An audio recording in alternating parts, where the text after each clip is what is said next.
Hello everyone. आज हम लोग उत्तर प्रदेश चकबंदी अधिनियम, उत्तर प्रदेश जोत चकबंदी अधिनियम 1953 शुरू कर रहे हैं। इसमें सबसे पहले हम लोग धारा पढ़ेंगे, धारा 5। क्या कहती है धारा 5? धारा 5 असल में धारा 4(2) की अधिसूचना का प्रभाव बताती है। धारा 5 क्या कहती है? धारा 4(2) के धारा 4 के उपधारा 2 के अधीन अधिसूचना का प्रभाव। बहुत इम्पोर्टेंट धारा है ये, बहुत ज़्यादा आती है, हर पेपर में लगभग आपको मिलेगी। अलग अलग तरह से प्रश्न आते हैं। इसी पेज से आप देख रहे हैं, जो सामने आपके पेज है, इस पे से 2 क्वेश्चन आते हैं, कम से कम 2 या 3। किस तरह से आते हैं बताते हैं हम आपको। पहले हम समझें धारा 5। धारा 5 एग्जैक्टली है क्या? धारा 4(2) के अधीन अधिसूचना का प्रभाव क्या होगा ये बता रही है। देख ले पहले। धारा 4(2) के अधीन अधिसूचना प्रकाशित होने पर अधिसूचना में निर्दिष्ट दिनांक से धारा 52 के अधीन अथवा धारा 6 या 6(1) लिख सकते हैं या 6 लिख सकते हैं, 52 और 6 लिख दें आप। धारा 52 के अधीन अथवा धारा 6 के अधीन अधिसूचना प्रकाशित होने तक जैसी भी दशा हो, निम्न परिणाम होंगे। क्या परिणाम होंगे? पहला परिणाम देखें, 1। कहने का मतलब यह है कि 4(2) के अनुसार, धारा 4 की धारा 2 के अनुसार अधिसूचना प्रकाशित कर दी गई है, और 52 के अनुसार 52 धारा में बताया गया है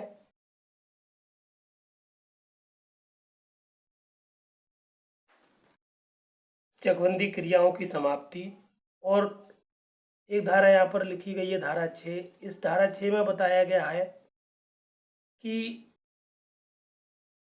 धारा 4 के अंतर्गत जो प्रसारित अधिसूचना है उसका रद्द किया जाना, मतलब अधिसूचना रद्द कर दी जाए 6 के अनुसार, या उस अधिसूचना की जो है या चकबंदी क्रियाओं की समाप्ति हो जाए 52 के अनुसार। उसको छोड़ के निम्न परिणाम होंगे। पहला परिणाम देखें हम, ए में क्या बताया गया है? जिला अथवा उसका भाग जैसी भी दशा हो चकबंदी क्रियाओं के अंतर्गत समझा जाएगा। ठीक, पहली बात। इसी का दूसरी बात है, अधिकार अभिलेख का रख रखाव तथा प्रत्येक गांव के नक्शे, खसरे और वार्षिक रजिस्टर की तैयारी का कार्य जिला उप संचालक चकबंदी करेगा। ठीक है, क्लियर होगी इतनी बात कि जो भी जिला है उसके अंतर्गत, जिसके अंतर्गत ये अधिसूचना जारी की गई है, वो चकबंदी क्रियाओं के अंतर्गत आएगा, समझा जाएगा। और अधिकार अभिलेख रख रखाव है या प्रत्येक गांव के नक्शे, खसरे और वार्षिक रजिस्टर की तैयारी का काम कौन करेगा? जिला उप संचालक चकबंदी करेगा। ये इंपॉर्टेंट पॉइंट है, कौन करेगा ये पूछा जाता है। बी पॉइंट में बताया गया है, कोई भी खातेदार या जोतदार बंदोबस्त अधिकारी चकबंदी की, कौन सा अधिकारी? चकबंदी, बंदोबस्त अधिकारी चकबंदी की लिखित पूर्वानुमति के बिना अपने जोत या उसके किसी भाग को कृषि, बागवानी, पशुपालन जिसमें मत्स्य संवर्धन तथा कुक्कुट पालन भी सम्मिलित है, से असंबद्ध प्रयोजन के लिए अपनी जोत अथवा उसके किसी भाग का प्रयोग नहीं करेगा। जब तक कि, कहने का मतलब बी पॉइंट में ये बताया गया, कहने का मतलब ये है, जब तक कि बंदोबस्त अधिकारी चकबंदी से अनुमति ना ले ले कोई जोतदार या खातेदार, तो वो अपनी भूमि का इस्तेमाल किसके लिए कर सकता है? कृषि, बागवानी, पशुपालन या मत्स्य संवर्धन तथा कुक्कुट पालन के लिए कर सकता है, और किसी पर प्रयोजन के लिए अपनी भूमि का उपयोग नहीं कर सकता है। मगर एक इसमें परंतुक है, किंतु जोत या उसका भाग का उपयोग ऐसे प्रयोजन के लिए कर सकता है जिसका धारा 4(2) की विज्ञप्ति की तिथि के पूर्व करता था। फायदा ये है, उसको छूट ये है, अगर ये अधिसूचना जारी होने से पहले ही 4(2) के अनुसार जो अधिसूचना जारी की गई है, उससे पहले वो अगर मान लीजिए किसी और प्रयोजन के लिए प्रयोग कर रहा था अपनी भूमि को या उसके भाग को, तो उस पर कोई प्रतिबंध नहीं है, वो कर सकता है, जैसे करता आ रहा था करता रहेगा।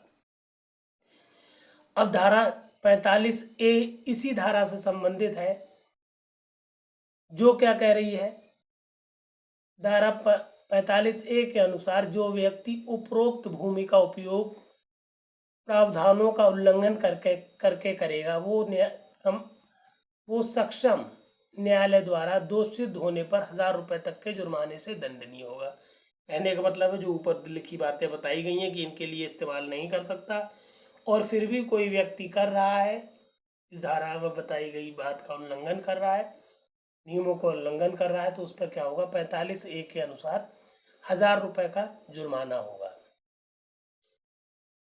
इसी धारा से संबंधित एक बात और पूछी जाती है कि किन किन चीज़ों पर प्रभाव नहीं पड़ेगा, वो हम आपको आगे बता देंगे, कभी कभार पूछा जाता है प्रश्न। फिलहाल अब अगले पेज पे चले हम। अभी हम लोगों ने पिछले पेज पर धारा 5 की उपधारा 1 पढ़ी, अब देख लें 5 की उपधारा 2। यहाँ से भी एक प्रश्न बनता है, पूछा जाता है कि विज्ञप्ति जो जारी कर दी जाती है 4(2) के अनुसार, अधिसूचना जो जारी कर दी जाती है, उसके बाद कौन कौन सी कार्रवाई उपशमित हो जाती है। दूसरा प्रश्न यहाँ से बनता है, तीसरा बल्कि कह सकते हैं। पहला बनता है क्या परिणाम होते हैं, दूसरा होता है परिणामों का या जो अधिघोषणा जारी कर दी गई उसके उल्लंघन पर क्या होगा। तीसरी बात है अधिसूचना के बाद कौन कौन सी कार्रवाइयाँ उपशमित हो जाती हैं, खत्म हो जाती हैं, समाप्त हो जाती हैं। यहाँ पर भी समझे हम 5(2) मतलब धारा 5 की धारा 2 कह रही है वाद एवं कार्रवाइयों का उपशमन। देख लें, धारा 4(2) के अधीन घोषणा के प्रकाशन पर अपील, निर्देश अथवा पुनरीक्षण सहित प्रथम बार के किसी न्यायालय अथवा प्राधिकारी के समक्ष लंबित कार्रवाइयाँ जो निम्नलिखित हैं, उस न्यायालय या प्राधिकारी के तदर्थ आदेश देने पर उपशमित हो जाएंगी। उपशमित हो जाएंगी मतलब खत्म हो जाएंगी, समाप्त हो जाएंगी।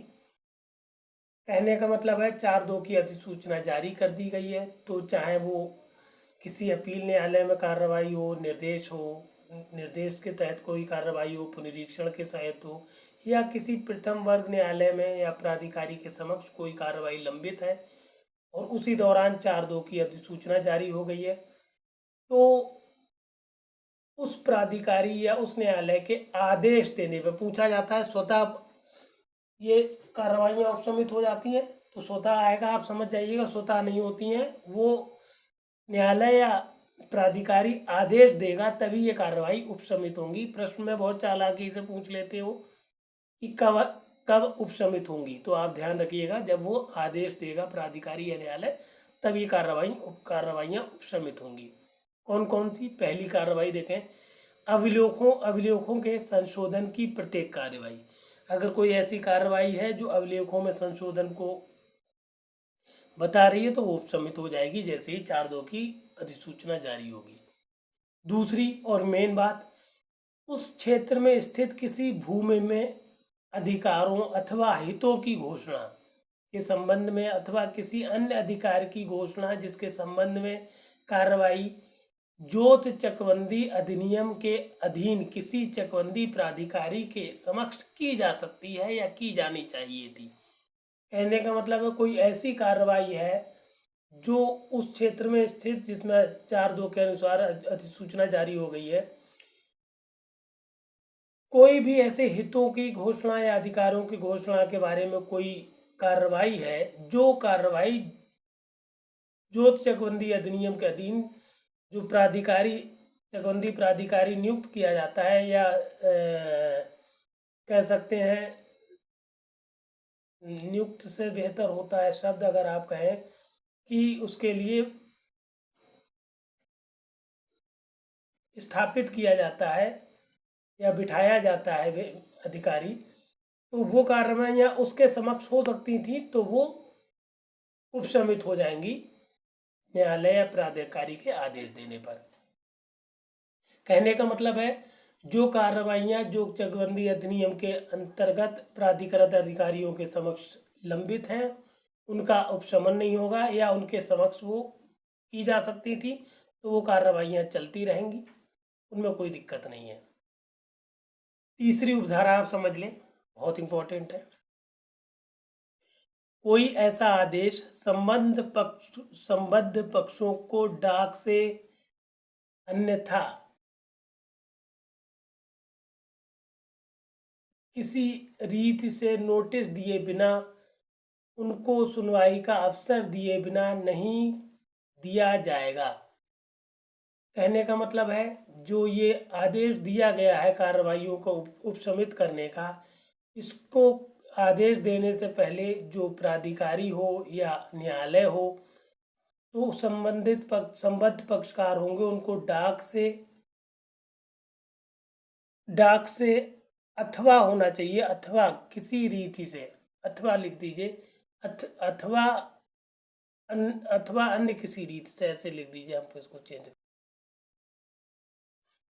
कहने का मतलब हुआ कार्रवाइयों को उपशमित करने से पहले क्या करेगा, कोई ऐसा आदेश संबद्ध पक्षों के डाक से अथवा अन्य किसी रीति से नोटिस दिए बिना और उनको सुनवाई का अवसर दिए बिना नहीं दिया जाएगा। कार्रवाई को उपशमित करने का आदेश देने से पहले प्राधिकारी या न्यायालय क्या करेगा, जो भी संबद्ध पक्षकार हैं उनको नोटिस भेजेगा, चाहे वो डाक से भेजे या व्यक्तिगत किसी को भेजे, उनको नोटिस भेजेगा, उनको इत्तला करेगा कि ये मैटर है और उनको सुनवाई का मौका देगा कि आप आइए सुनवाई करिए। फिर उनको संतुष्ट करने के बाद उपशमित कार्रवाई का आदेश देगा। इस उपशमित कार्रवाई से संबंधित एक निर्णय है, मेनली उपधारा 2 से संबंधित है, 5 की उपधारा 2। रामस्वरूप बनाम उप संचालक चकबंदी 2018 इलाहाबाद का केस है, ये बहुत इंपॉर्टेंट है, लिखना है आपको।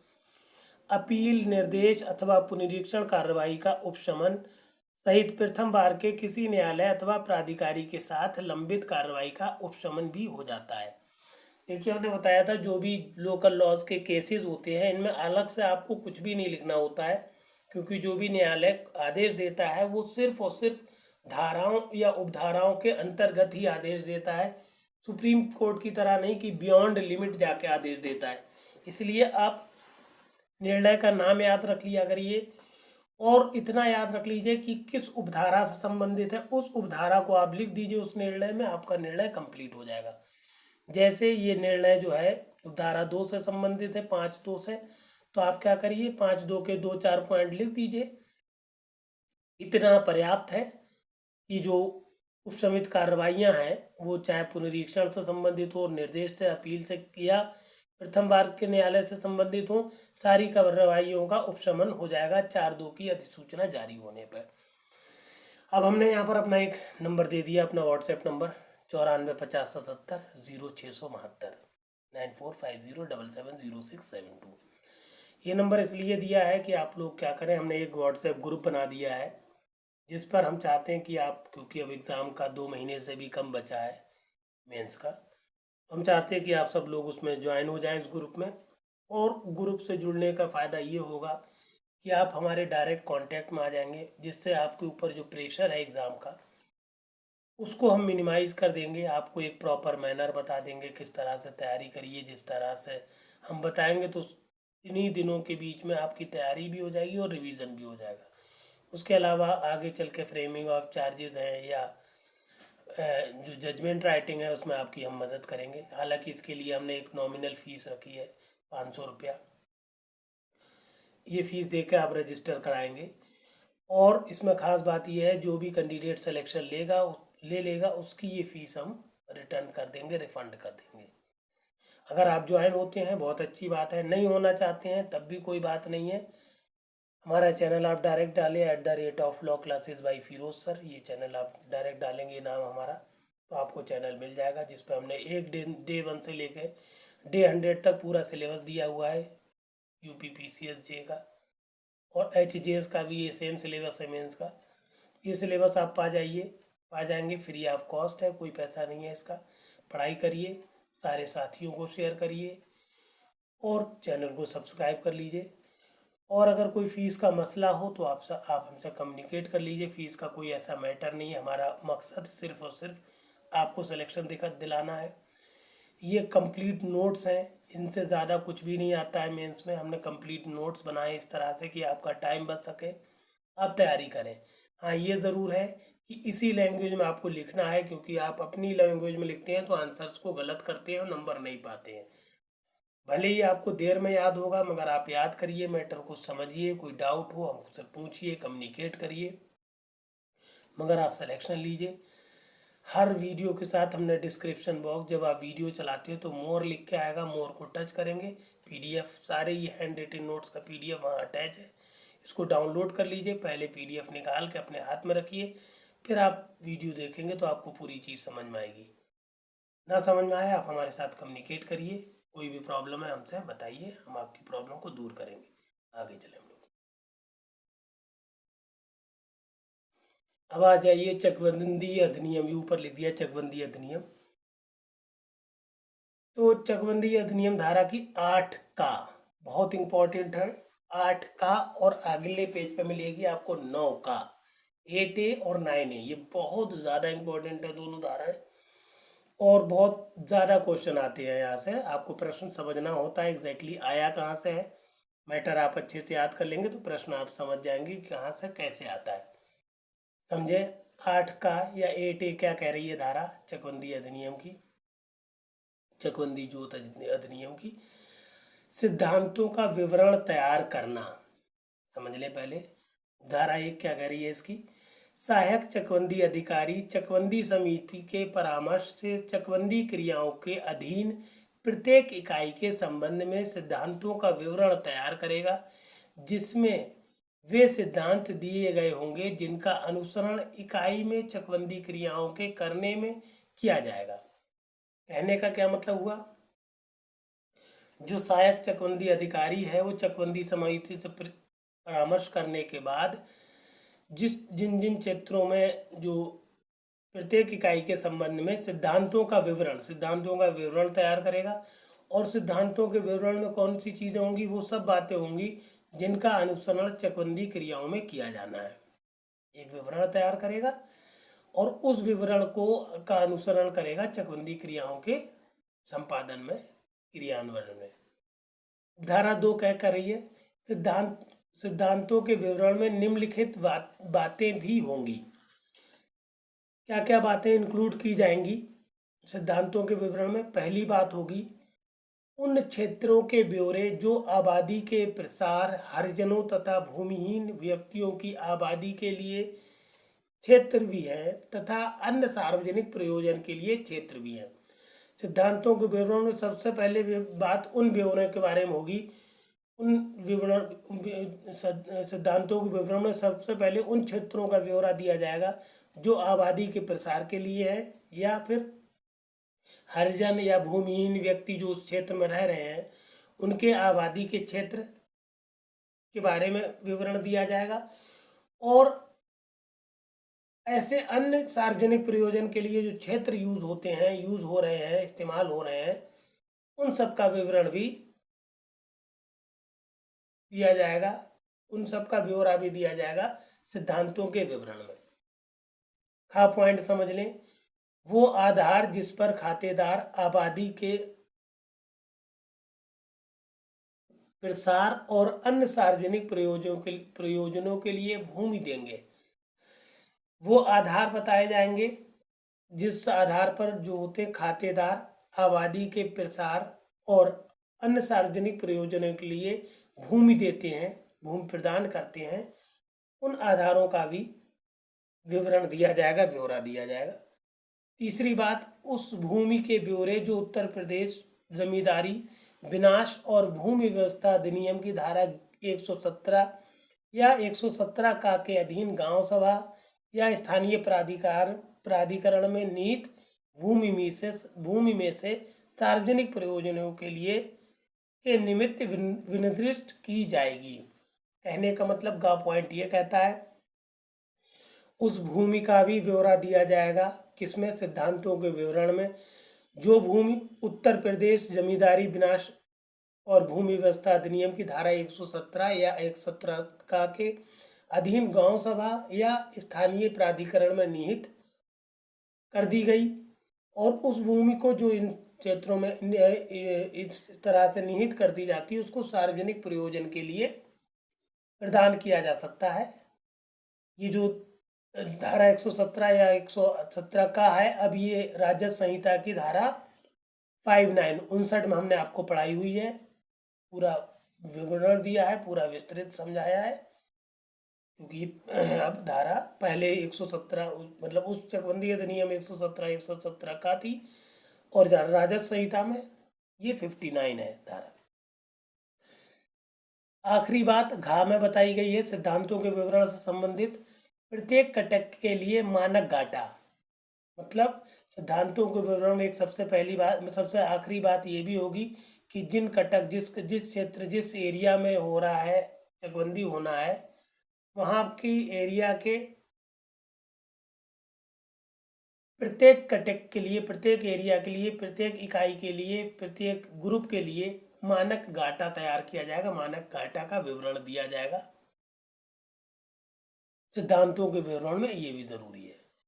फिर तीसरी उपधारा क्या कह रही है? तीसरी उपधारा ये पूछी जाती है कि जो मानक घाटा है या इनका अवधारण जो है ये किस तरह से किया जाता है, ये पूछा जाता है प्रश्न डायरेक्ट। तो उपधारा 3 पे एक प्रश्न बनता है, उपधारा 1 पे एक प्रश्न बनता है, उपधारा 2 पे एक प्रश्न बनता है। तो 3 प्रश्न बनते हैं इस धारा 8 का से। तीसरी उपधारा देख लें। सहायक चकबंदी अधिकारी घाटा या घाटों की उत्पादकता, अवस्थिति या उपस्थिति कह सकते हैं, अब स्थिति और वर्तमान मिट्टी की श्रेणी को ध्यान में रखते हुए चकबंदी समिति के सदस्यों और इकाई के खातेदारों से इकाई के सर्वोत्तम घाटों का अभिनिश्चय करके विनिर्दिष्ट मानक घाटों जैसा कि ऊपर निर्दिष्ट है का अवधारण करेगा। कहने का मतलब है मानक घाटों का अवधारण कौन करेगा? सहायक चकबंदी अधिकारी करेगा। किस आधार पर करेगा?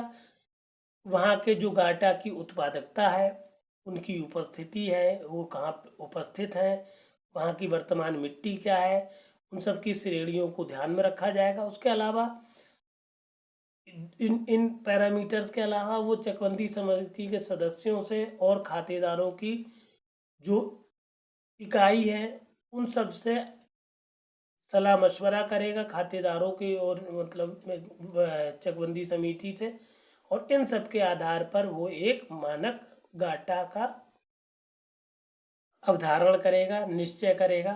कौन? सहायक चकबंदी अधिकारी। ये बात बता दी गई धारा 3 में। ये धारा 8 का यहाँ पर समाप्त हो गई। अब हम लोग चले धारा 9 का में। 9 का 9A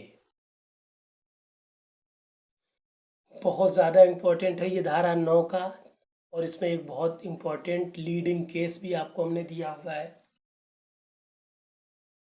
ये धारा 9 का क्या कह रही है? भूमि पर दावों तथा संयुक्त जोतों के विभाजन से संबंधित मामलों का निस्तारण। भूमि के दावे हों या संयुक्त जोतों के विभाजन से कोई संबंधित मामला है तो उनका निस्तारण कैसे होगा, कौन करेगा, ये बताई गई है बात। 3 उपधाराएं हैं इसकी, इसमें भी 3 प्रश्न बन सकते हैं। पहली उपधारा देखें। पहली उपधारा कहती है सहायक चकबंदी अधिकारी उस दशा में, 2 दशाएं बताई गई हैं, पॉइंट ए और पॉइंट 1 और पॉइंट 2। इस दशा में पहली दशा देख लें। जब भूमि पर दावों या संयुक्त जोतों के विभाजन के संबंध में आपत्तियां प्रस्तुत की गई हों तो संबद्ध पक्षों की सुनवाई करने के पश्चात। और दूसरी बात कि पहली बात में ये बताया गया भूमि से संबंधित कोई दावा है या संयुक्त जोतों के विभाजन से संबंधित कोई आपत्ति है तो दोनों पक्षों को या जो भी संबद्ध पक्षकार हैं उनको सुनवाई करने के बाद। दूसरी बात, जब ऐसी कोई आपत्ति प्रस्तुत ना की गई हो तो ऐसी जांच करने के पश्चात जो वो आवश्यक समझे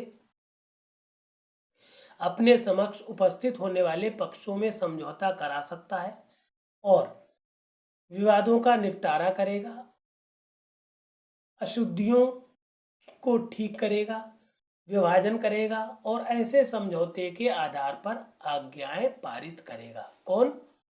सहायक चकबंदी अधिकारी क्या करेगा? उस संयुक्त जोतों से संबंधित या विभाजन से संबंधित कोई आपत्ति प्रस्तुत की जाए या आपत्ति प्रस्तुत नहीं की गई है तो वो जांच करेगा और जांच करने के बाद देखेगा कि पक्षों के भी जांच करने के बाद पक्षों जो पक्षकार हैं उनके बीच समझौता करा सकता है, विवादों का निपटारा करा सकता है, जो भी अशुद्धियां हैं उनको ठीक कर सकता है और विभाजन जिस तरह से चूंकि दावेदार हैं उनके बीच में भूमि को विभाजित करके समझौते के इस तरह के जो समझौते हो जाएंगे उन पे अपना आदेश या आज्ञाएं पारित कर देगा। कौन? सहायक चकबंदी अधिकारी। यहाँ पर एक केस दे दिया गया, निर्णय है चंद्रिका। ये मृत है, बहुत पुराना केस है, 50-60 सालों से चला आ रहा था केस, 60-70 साल से। अब जाके 2019 में सुप्रीम कोर्ट ने फाइनल किया इसको। ज़्यादातर केस हम आपको जो लोकल लॉज में सुप्रीम कोर्ट के केस हैं वो 50-60 साल से ऊपर ही के केस हैं, चले आ रहे थे, इसलिए बहुत इंपॉर्टेंट केस हैं ये।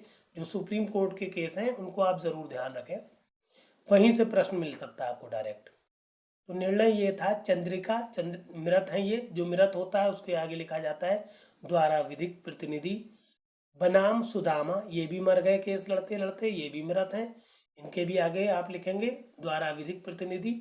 2019 सुप्रीम कोर्ट का केस है। इसमें विवाद ये उठा था कि जो मेन खातेदार था उसके पुत्र भी थे और खातेदार के भाई के पुत्र वगैरह भी थे, तो वो लोग आपस में विवाद कर रहे थे, झगड़ा कर रहे थे कि वो कह रहे थे, पुत्र कह रहे थे खातेदार की ये संपत्ति हमें मिलना चाहिए क्योंकि हमारे पिता की संपत्ति है, और खातेदार के भाई के पुत्र वगैरह और लोग थे वो कह रहे थे हमें मिलना चाहिए क्योंकि हम भी इनके वंशज हैं। तो सुप्रीम कोर्ट ने बिल्कुल साफ कर दिया, क्या कहा? जहां विवाद परिवार के शाखा अनुसार दावे पर हो वहां खातेदार के विधिक प्रतिनिधि ही भूमि पर अधिकार, स्वत्व या स्वामित्व और हित का दावा कर सकते हैं, ना कि मूल खातेदार के भाई के शाखा के खातेदार। सुप्रीम कोर्ट ने साफ कह दिया कि अगर मूल खातेदार के वंशज हैं, विधिक प्रतिनिधि हैं, तो उन प्रतिनिधियों को ही भूमि पर अधिकार या स्वामित्व या हित को दावा करने का अधिकार है, ना कि खातेदार के भाई के शाखा के खातेदार वहां आके बीच में कूद पड़े। सिर्फ आप ये 3 लाइनें लिखें, इतना लिख देंगे पूरा केस आपका बेहतरीन हो जाएगा, पूरे नंबर मिलेंगे। अगर कहीं त्रुटि भी हो जाएगी मैटर में कोई फर्क नहीं पड़ेगा। केस लॉ आप ध्यान रखिए, केस लॉ अगर आपने दिया हुआ है तो आपके मार्क्स पे बहुत अच्छा असर पड़ता है, बहुत अच्छे नंबर मिलते हैं। दूसरी उपधारा क्या कह रही है? दूसरी उपधारा को देख लें हम। दूसरी उपधारा कह रही है कि वे सभी मामले जो उपधारा 1 के अधीन सहायक चकबंदी अधिकारी द्वारा निस्तारित न किए गए हों तथा घाटों के मूल्यांकन से संबद्ध सभी मामले और वे सभी मामले जिनका संबंध पेड़, कुओं तथा अन्य संपत्तियों का मूल्यांकन करने के लिए हो तथा एक से अधिक सह स्वामियों द्वारा अभियोजन का मामला हो, तो सहायक चकबंदी अधिकारी उन्हें चकबंदी अधिकारी को भेजेगा जो उनका निस्तारण करेगा। कहने का मतलब उपधारा 1 के अनुसार अगर सहायक चकबंदी अधिकारी मामले को निपटा नहीं पाया या उसको अधिकारता नहीं है या वो निपटाने में सक्षम नहीं है, तो वो क्या करेगा? उन मामलों को सहायक चकबंदी अधिकारी को भेज देगा। और किन किन बातों का निपटारा करेगा सहायक चकबंदी अधिकारी? बता दिया इसमें कि घाटों के मूल्यांकन से संबद्ध कोई मामला हो या पेड़ है, कुआं है या और कोई संपत्ति है जिनका मूल्यांकन के लिए प्रतिकर देने की बात चली है, तो वो सारे मूल्यांकन का प्रतिकर कौन करता है? चकबंदी अधिकारी। या एक स्वामी के कई सह स्वामी है, संयुक्त स्वामी है और संयुक्त स्वामियों का अभियोजन का मामला आ रहा है, तो इस मामले को भी कौन निपटाएगा?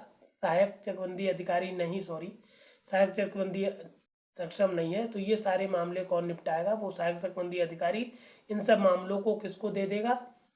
चकबंदी अधिकारी को दे देगा, और चकबंदी अधिकारी इन मामलों का निस्तारण अपने हिसाब से करेगा। अब तीसरा प्रश्न पूछा जाता है कि जो उपधारा 1 और 2 के अंतर्गत जो सहायक चकबंदी अधिकारी हैं और चकबंदी अधिकारी हैं, क्या ये न्यायालय होते हैं? ये प्रश्न आता है घुमा के। तो आपको इसमें बिल्कुल साफ बात कह देना है, बिल्कुल है। उपधारा 3 ये कह रही है, उपधारा 1 के अधीन कार्य करता हुआ सहायक चकबंदी अधिकारी तथा उपधारा 2 के अधीन कार्य करता हुआ चकबंदी अधिकारी अन्य किसी प्रवृत्त विधि के अनुसार में अन्यथा उपबंधन के अंतर्गत रहते हुए भी सक्षम न्यायालय माना जाएगा।